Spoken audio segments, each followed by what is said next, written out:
ओशो कहते हैं कि स्त्री का रहस्य बहुत गहरा है। पुरुष और स्त्री के प्रेम में बहुत अंतर होता है। स्त्री और पुरुष का विभाजन केवल यौन विभाजन, सेक्स डिवीजन पर ही नहीं है। लाओ त्से के हिसाब से स्त्री और पुरुष का विभाजन जीवन की डायलेक्टिक्स है।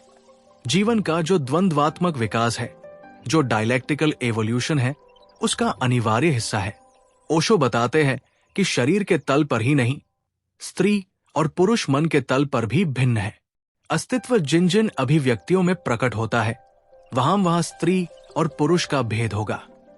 लेकिन लाओ त्से के अनुसार जो बात ध्यान रखने जैसी है वो ये है कि पुरुष अस्तित्व का क्षणिक रूप है और स्त्री अस्तित्व का शाश्वत रूप है। जैसे सागर में लहर उठती है, लहर का उठना क्षणिक है। लहर नहीं थी तब भी सागर था, और लहर नहीं होगी तब भी सागर होगा। स्त्रैणता अस्तित्व का सागर है, पुरुष का अस्तित्व क्षणिक है। ओशो कहते हैं कि यहूदी परंपराओं ने जो मनुष्य के विकास की कथा लिखी है वो लाओ त्से के हिसाब से बिल्कुल ही गलत है। यहूदी धारणा है कि परमात्मा ने पुरुष को पहले बनाया और फिर पुरुष की ही हड्डी को निकालकर स्त्री का निर्माण किया। लाओ त्से इससे बिल्कुल ही उल्टा सोचता है। लाओ त्से मानता है स्त्रैण अस्तित्व प्राथमिक है, पुरुष उससे जन्मता है और उसी में खो जाता है। पहली बात, स्त्री बिना पुरुष के संभव है। उसकी बेचैनी पुरुष के लिए इतनी प्रगाढ़ नहीं है, इसलिए कोई स्त्री चाहे तो जीवन भर कुंवारी रह सकती है। कुंवारापन भारी नहीं पड़ेगा। लेकिन पुरुष को कुंवारा रखना करीब करीब असंभव जैसा है, और पुरुष को कुंवारा रखना बहुत आयोजना से हो सकता है। सरल बात नहीं है, सुगम बात नहीं है। इधर मैं देखकर हैरान हुआ हूं। साधु मुझे मिलते हैं तो साधुओं की आंतरिक परेशानी काम वासना है, लेकिन साध्वियां मुझे मिलती है तो उनकी आंतरिक परेशानी काम वासना नहीं है।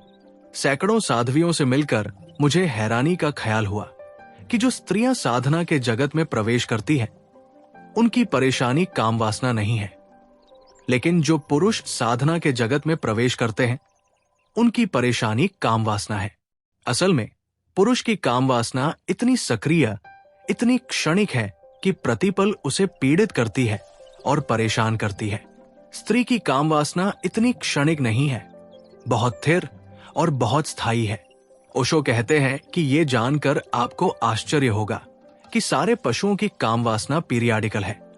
वर्ष के किन्हीं महीनों में पशुओं को काम वासना परेशान करती है, बाकी समय में पशु काम वासना को भूल जाते हैं, जैसे वो थी ही नहीं।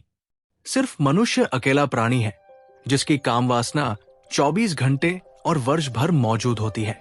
उसका कोई पीरियड नहीं होता।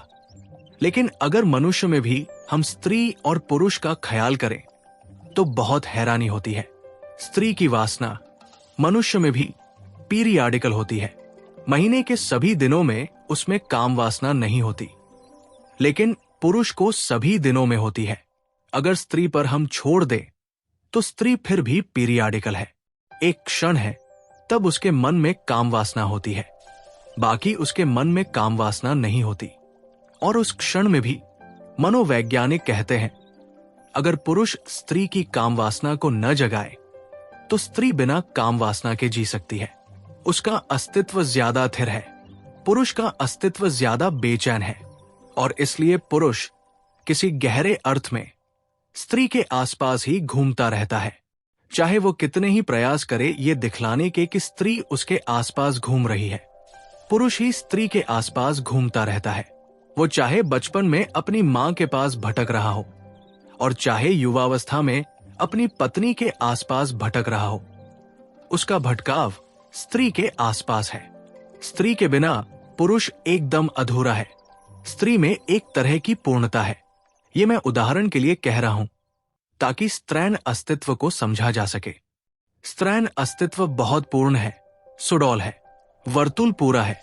लाओ त्से कहता है जितनी ज्यादा पूर्णता हो उतनी स्थायी होती है, और जितनी ज्यादा अपूर्णता हो उतनी अस्थायी होती है।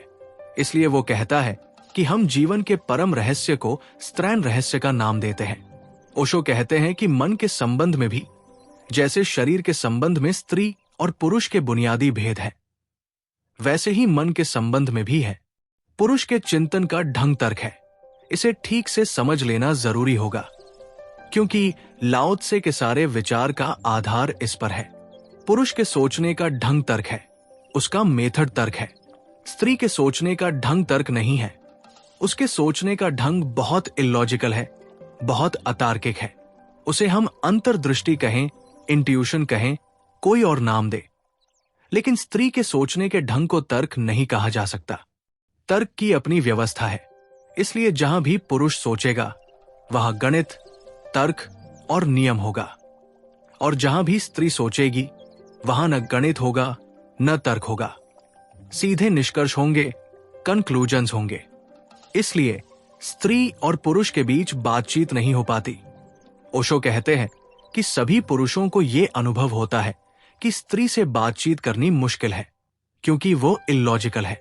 जब वो तर्क देता है तब वो सीधे निष्कर्ष देती है, अभी वो तर्क भी नहीं दे पाया होता है और वो कंक्लूजन्स पर पहुंच जाती है। स्त्री पुरुष के बीच कम्युनिकेशन नहीं हो पाता, संवाद नहीं हो पाता। हर पति को यह ख्याल है कि स्त्री से बात करनी बेकार है, क्योंकि आखिरी निर्णय उसके ही हाथ में हो जाने को है, और वो कितने ही तर्क दे इससे बहुत फर्क नहीं पड़ता, क्योंकि स्त्री तर्क सुनती ही नहीं।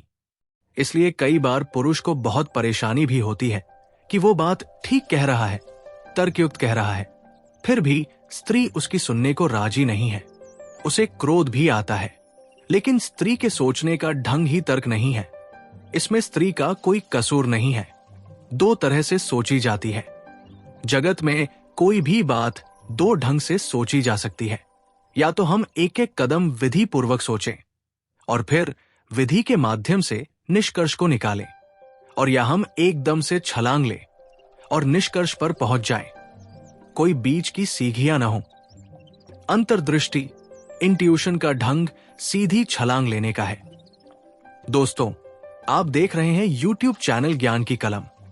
अगर आप हमारे चैनल पर नए हैं तो चैनल को सब्सक्राइब करना न भूलें।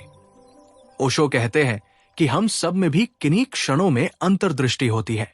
एक आदमी आपको दिखाई पड़ता है और अचानक आपके मन में निष्कर्ष आ जाता है कि इस आदमी से बचकर रहना ही ठीक है। आपके पास कोई तर्क नहीं होता, आपके पास कोई कारण नहीं होता, अभी इस आदमी से आपका परिचय भी नहीं हुआ है, लेकिन इस आदमी को देखते ही आपकी चेतना एक निष्कर्ष लेती है। यह निष्कर्ष बिल्कुल सडन फ्लैशलाइट, जैसे बिजली कौंध गई हो, ऐसा है। और अगर अब ठीक से ख्याल करेंगे तो अक्सर 100 में 99 मौके पर यह जो बिना विचारा सीधा निष्कर्ष आप में कौंध जाता है, सही होता है। जो लोग अंतर्दृष्टि पर काम करते हैं वे कहते हैं कि अगर अंतर्दृष्टि शुद्ध हो तो सदा ही सही होती है। तर्क गलत भी हो सकता है, अंतर्दृष्टि गलत नहीं होती। इसलिए पुरुष की और परेशानी होती है, क्योंकि वो तर्क भी देता है, ठीक बात भी कहता है, लेकिन फिर भी वो अचानक पाता है कि स्त्री बिना तर्क के जो कह रही है वो भी ठीक है। इससे क्रोध और भारी हो जाता है। जिन लोगों ने भी स्त्री के संबंध में चिंतन किया है और लिखा है, उन सबको एक भारी क्रोध है, और वो क्रोध ये है कि वो न तर्क देती, न वो व्यवस्था से विचार करना जानती, फिर भी वो जो निष्कर्ष लेती है वे अक्सर सही होते हैं। उसके निष्कर्ष इंट्यूटिव है, उसके पूरे अस्तित्व से निकलते हैं। पुरुष के जो निष्कर्ष है वे उसकी बुद्धि से निकलते हैं, पूरे अस्तित्व से नहीं निकलते। पुरुष सोचकर बोलता है, जो सोचकर बोला जाता है वो गलत भी हो सकता है। इंट्यूशन को थोड़ा समझ लेंगे तो ख्याल में आ जाएगा। ओशो बताते हैं कि जापान में एक साधारण सी चिड़िया होती है। घरों के बाहर आम गांव में भूकंप आता है तो 24 घंटे पहले वो चिड़िया गांव को खाली कर देती है। अभी तक वैज्ञानिकों ने भूकंप को पकड़ने के लिए जो यंत्र तैयार किए हैं वे भी 6 मिनट से पहले भूकंप की खबर नहीं देते, और 6 मिनट पहले मिली हुई खबर का कोई उपयोग नहीं हो सकता। लेकिन जापान की वो साधारण सी चिड़िया 24 घंटे पहले किसी न किसी तरह जान लेती है कि भूकंप आ रहा है। जापान में हजारों साल से उस चिड़िया पर ही अंदाज रखा जाता है। जब वो चिड़िया गांव में नहीं दिखाई पड़ती, और बहुत कॉमन है, बहुत ज्यादा संख्या में है। जैसे ही गांव में चिड़िया दिखाई नहीं पड़ती, गांव को लोग खाली करना शुरू कर देते हैं, क्योंकि 24 घंटे के भीतर भूकंप अनिवार्य है। लेकिन उस चिड़िया को भूकंप का पता कैसे चलता है? क्योंकि उसके पास कोई तर्क की व्यवस्था नहीं हो सकती। उसके पास कोई गणित नहीं है और कोई अरिस्टोटल और कोई प्लेटो उसे पढ़ाने के लिए नहीं है। कोई विश्वविद्यालय नहीं है जहां वह तर्कशास्त्र को पढ़ पाए। लेकिन उसे कुछ प्रतीति तो होती है। उस प्रतीति के आधार पर वो व्यवहार करती है। सारे जगत में पशु इंट्यूटिव है। पशु बहुत से काम करते हैं जो बिल्कुल ही इंट्यूशन से चलते हैं, अंतर्दृष्टि से चलते हैं, जिसमें कोई तर्क नहीं होता। लेकिन सारा पशुजगत अंतर्दृष्टि से काम करता है और ठीक काम करता है। ये अंतर्दृष्टि क्या है? अस्तित्व से हमारा जुड़ा होना। अगर वो चिड़िया अपने आसपास के सारे वातावरण से एक है, तो उस वातावरण में आते हुए सूक्ष्मतम कंपन भी उसको एहसास होंगे। वो प्रतीति बौद्धिक नहीं है। उसका पूरा अस्तित्व ही उन कंपनों को अनुभव करता है। ओशो कहते हैं कि जब पुरुष किसी स्त्री को प्रेम करता है तो उसका प्रेम भी बौद्धिक होता है। वो उसे भी सोचता विचारता है। उसके प्रेम में भी गणित होता है। स्त्री जब किसी को प्रेम करती है तो वो प्रेम बिल्कुल अंधा होता है। उसमें गणित बिल्कुल नहीं होता। इसलिए स्त्री और पुरुष के प्रेम में फर्क पाया जाता है। पुरुष का प्रेम आज होगा, कल खो सकता है। स्त्री का प्रेम खोना बहुत मुश्किल है। इसलिए स्त्री पुरुष के बीच कभी तालमेल नहीं बैठ पाता, क्योंकि आज लगता है प्रेम करने जैसा, कल बुद्धि को लग सकता है न करने जैसा। और आज जो कारण थे कल नहीं रह जाएंगे। कारण रोज बदल जाएंगे। आज जो स्त्री सुंदर मालूम पड़ती थी, इसलिए प्रेम मालूम पड़ता था। कल निरंतर परिचय के बाद वो सुंदर नहीं मालूम पड़ेगी, क्योंकि सभी तरह का परिचय सौंदर्य को कम कर देता है। अपरिचित में एक आकर्षण है, लेकिन स्त्री कल भी इतना ही प्रेम करेगी, क्योंकि उसके प्रेम में कोई कारण न था। वो उसके पूरे अस्तित्व की पुकार थी। इसलिए स्त्री बहुत फिक्र नहीं करती कि पुरुष सुंदर है या नहीं। इसलिए पुरुष सौंदर्य की चिंता नहीं करता। ओशो कहते हैं कि हम सबको ख्याल में आता है कि स्त्रियां इतना सौंदर्य की क्यों चिंता करती है, इतने वस्त्रों की, इतनी फैशन की, इतने गहने, इतने जवाहरातों की। तो शायद आप सोचते होंगे ये कोई स्त्री चित्त में कोई बात है। बात उल्टी है, उल्टी बात है। उल्टी ऐसी है कि स्त्री चित्त ये सारा इंतजाम इसीलिए करता है क्योंकि पुरुष इससे ही प्रभावित होता है। पुरुष का कोई और अस्तित्वगत आकर्षण नहीं है।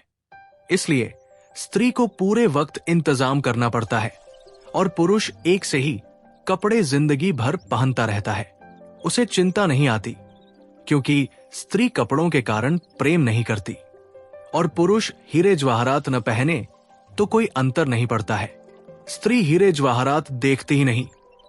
पुरुष सुंदर है या नहीं, इसकी भी स्त्री फिक्र नहीं करती। उसका प्रेम है तो सब है, और उसका प्रेम नहीं है तो कुछ भी नहीं है। फिर बाकी चीजें बिल्कुल मूल्य की नहीं है। लेकिन पुरुष के लिए बाकी चीजें बहुत मूल्य की है।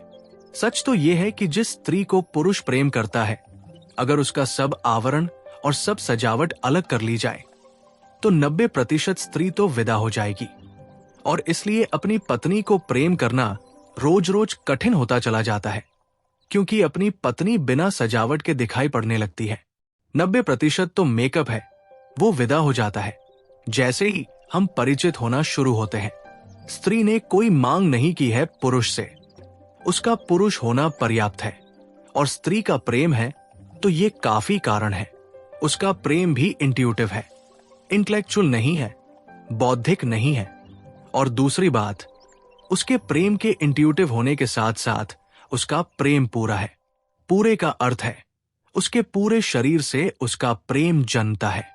पुरुष के पूरे शरीर से प्रेम नहीं जन्मता, उसका प्रेम बहुत कुछ जेनिटल है। इसलिए जैसे ही पुरुष किसी स्त्री को प्रेम करता है, प्रेम बहुत जल्दी काम वासना की मांग शुरू कर देता है। स्त्री वर्षों प्रेम कर सकती है बिना काम वासना की मांग किए। सच तो यह है कि जब स्त्री बहुत गहरा प्रेम करती है तो उस बीच पुरुष की काम वासना की मांग उसको धक्का ही देती है, शौक ही पहुंचाती है। उसे एकदम ख्याल भी नहीं आता कि इतने गहरे प्रेम में और काम वासना की मांग की जा सकती है। ओशो कहते हैं कि मैं सैकड़ों स्त्रियों को उनके निकट, उनकी आंतरिक परेशानियों से परिचित हूं। अब तक मैंने एक स्त्री ऐसी नहीं पाई जिसकी परेशानी ये न हो कि पुरुष उससे निरंतर काम वासना की मांग किए चले जाते हैं। और हर स्त्री परेशान हो जाती है, क्योंकि जहां उसे प्रेम का आकर्षण होता है, वहां पुरुष को सिर्फ काम का आकर्षण होता है। और पुरुष की जैसे ही काम की तृप्ति हुई, पुरुष स्त्री को भूल जाता है। और स्त्री को निरंतर ये अनुभव होता है कि उसका उपयोग किया गया है। She has been used. प्रेम नहीं किया गया, उसका उपयोग किया गया है। पुरुष को कुछ उत्तेजना अपनी फेंक देनी है, उसके लिए स्त्री का एक बर्तन की तरह उपयोग किया गया है। और उपयोग के बाद ही स्त्री व्यर्थ मालूम होती है। लेकिन स्त्री का प्रेम गहन है, वो पूरे शरीर से है, रो एन रोए से है। वो जेनिटल नहीं है, वो टोटल है। ओशो कहते हैं कि कोई भी चीज पूर्ण तभी होती है जब वो बौद्धिक न हो, क्योंकि बुद्धि सिर्फ एक खंड है मनुष्य के व्यक्तित्व का, पूरा नहीं है वह। इसलिए स्त्री असल में अपने बेटे को जिस भांति प्रेम कर पाती है, उस भांति प्रेम का अनुभव उसे पति के साथ कभी नहीं हो पाता। पुराने ऋषियों ने तो एक बहुत हैरानी की बात कही है। उपनिषद के ऋषियों ने आशीर्वाद दिया है नवविवाहित वधुओं को और कहा है कि तुम अपने पति को इतना प्रेम करना कि अंत में 10 तुम्हारे पुत्र हों और 11 पुत्र तुम्हारा पति हो जाए। उपनिषद के ऋषि ये कहते हैं कि स्त्री का पूरा प्रेम उसी दिन होता है जब वो अपने पति को भी अपने पुत्र की तरह अनुभव करने लगती है। असल में स्त्री अपने पुत्र को पूरा प्रेम कर पाती है, उसमें कोई फिर बौद्धिकता नहीं होती। और अपने बेटे के पूरे शरीर को प्रेम कर पाती है, उसमें कोई चुनाव नहीं होता। और अपने बेटे से उसे काम वासना का कोई रूप नहीं दिखाई पड़ता। इसलिए प्रेम उसका परम शुद्ध हो पाता है। जब तक पति भी बेटे की तरह न दिखाई पड़ने लगे, तब तक स्त्री पूर्ण तृप्त नहीं हो पाती है। लेकिन पुरुष की स्थिति उल्टी है। अगर पत्नी उसे मां की तरह दिखाई पड़ने लगे, तो वो दूसरी पत्नी की तलाश पर निकल जाएगा। पुरुष मां नहीं चाहता, पत्नी चाहता है। और भी ठीक से समझे तो पत्नी भी नहीं चाहता, प्रेयसी चाहता है, क्योंकि पत्नी भी स्थायी हो जाती है। प्रेयसी में एक अस्थायित्व है और बदलने की सुविधा है, पत्नी में वो सुविधा भी खो जाती है। स्त्री का चित्त समग्र है, इंटीग्रेटेड है। स्त्रियों का नहीं कह रहा हूं।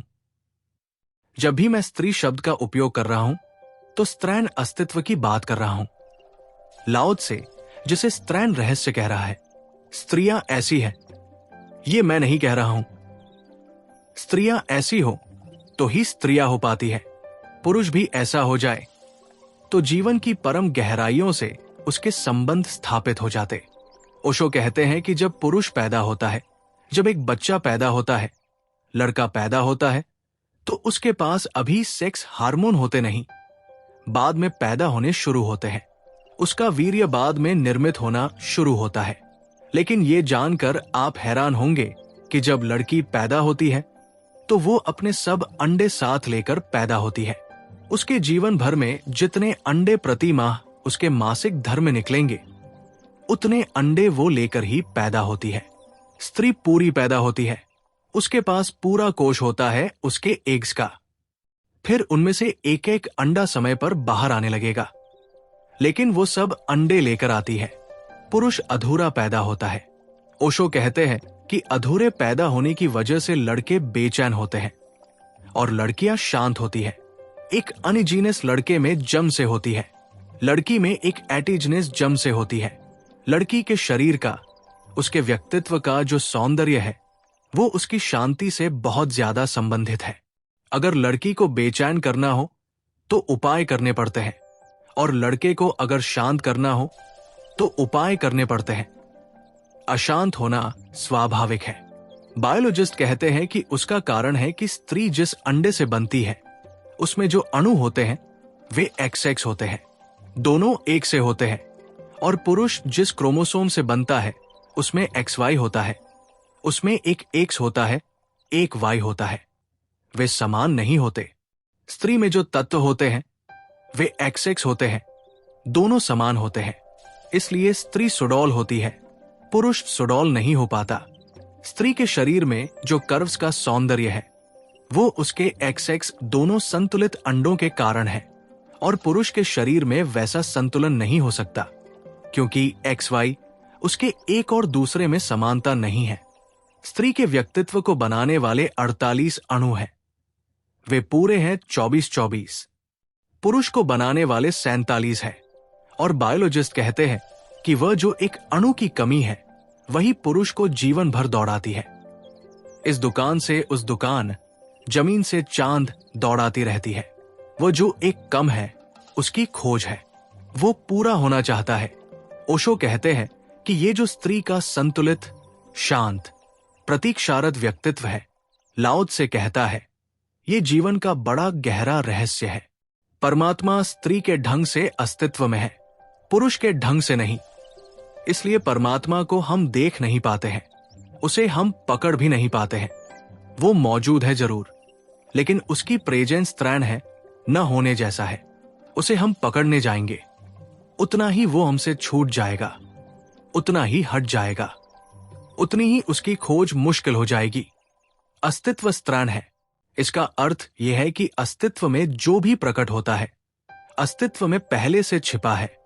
एक, जैसा मैंने कहा, स्त्री में जो भी पैदा होगा वो सब पहले से ही छिपा है। वो अपने जन्म के साथ लेकर आती है सब। उसमें कुछ नया एडिशन नहीं होता। वो पूरी पैदा होती है, उसमें ग्रोथ होती है, लेकिन एडिशन नहीं होता।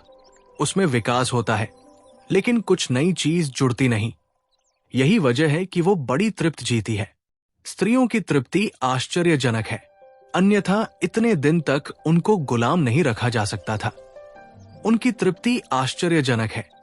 गुलामी में भी वे राजी हो जाती है, कैसी भी स्थिति हो वे राजी हो जाती है। अतृप्ति उनमें बड़ी मुश्किल से पैदा की जा सकती है, बड़ी कठिन है, और तभी पैदा की जा सकती है जब कुछ बायोलॉजिकल कठिनाई उनके भीतर पैदा हो जाए। जैसा पश्चिम में लग रहा है कि कठिनाई पैदा हुई है, तो उनमें पैदा की जा सकती है बेचैनी। और जिस दिन स्त्री बेचैन होती है उस दिन उसको चैन में लाना फिर बहुत मुश्किल है, क्योंकि वो बिल्कुल अप्राकृतिक है उसका बेचैन होना। इसलिए स्त्री बेचैन नहीं होती, सीधी पागल होती है। यह अब जानकर हैरान होंगे कि स्त्री या तो शांत होती है या पागल हो जाती है, बीच में नहीं ठहरती। ग्रेडेशंस नहीं है। पुरुष न तो शांत होता है इतना, न इतना पागल होता है। बीच में काफी डिग्रीज है उसके पास। अशांति की डिग्रीज में वो डोलता रहता है। बड़ी से बड़ी अशांति में भी वो पागल नहीं हो जाता, और बड़ी से बड़ी शांति में भी वो बिल्कुल शांत नहीं हो जाता। ओशो कहते हैं कि नीत्शे ने बहुत विचार की बात कही है। उसने कहा है कि जहां तक मैं समझता हूं, बुद्ध जैसे व्यक्ति में स्त्रैण तत्व ज्यादा रहे होंगे। बुद्ध को वुमेनिश कहा है नीत्शे ने, और मैं मानता हूं कि इसमें एक गहरी समझ है। सच ये है कि जब कोई पुरुष भी पूरी तरह शांत होता है तो स्त्रैण हो जाता है। हो ही जाएगा, हो जाएगा, इसलिए कि इतना शांत हो जाएगा कि वो जो पुरुष की अनिवार्य बेचैनी थी, वो जो अनिवार्य अशांति थी, अनिवार्य तनाव था, वो जो टेंशन था पुरुष के अस्तित्व का, वो खो जाएगा। यही वजह है कि हमने भारत में प्रतीकात्मक रूप से कृष्ण की, बुद्ध की, महावीर की दाढ़ी मूछ नहीं बनाई। ऐसा नहीं कि नहीं थी, लेकिन नहीं बनाई क्योंकि वो सांकेतिक नहीं रह गई। सांकेतिक नहीं रह गई, वो बुद्ध के भीतर की खबर नहीं देती, इसलिए उसे हटा दिया। सिर्फ एक मूर्ति पर बुद्ध की दाढ़ी है, इसलिए लोग उस मूर्ति को कहते हैं वो झूठ है, वो ठीक नहीं है, क्योंकि किसी मूर्ति पर दाढ़ी नहीं है। महावीर की एक मूर्ति पर मूंछ है, तो लोग कहते हैं कि वह कुछ किसी जादूगर ने उन पर मूंछ उगा दी है। तो उस पूरे मंदिर का नाम मुछाला महावीर है, मूंछ वाले महावीर, क्योंकि महावीर तो मूंछ वाले थे नहीं। लेकिन महावीर में मूंछ न हो, बुद्ध में मूंछ न हो, कभी एकाध दफा ऐसी घटना घट सकती है, क्योंकि कुछ पुरुष होते हैं जिनमें हार्मोन्स की कमी की वजह से दाढ़ी मूछ नहीं होती। लेकिन जैनों के 24 तीर्थंकर और किसी को दाढ़ी न हो, जरा कठिन है। इतना बड़ा संयोग मुश्किल है, लेकिन वो प्रतीकात्मक है। वो इस बात की खबर है कि हमने ये स्वीकार कर लिया था कि ये व्यक्ति अब स्त्रैन रहस्य में प्रवेश कर गया, दी फेमिनिन मिस्ट्री में। ओशो कहते हैं कि ध्यान रहे, जब मैं स्त्रैन रहस्य कह रहा हूं तो कोई ऐसा न समझे कि मेरा मतलब स्त्री से ही है। स्त्री भी हो सकती है स्त्रैन रहस्य में प्रवेश न करे, और पुरुष भी प्रवेश कर सकता है। स्त्रैन रहस्य तो जीवन का एक सूत्र है।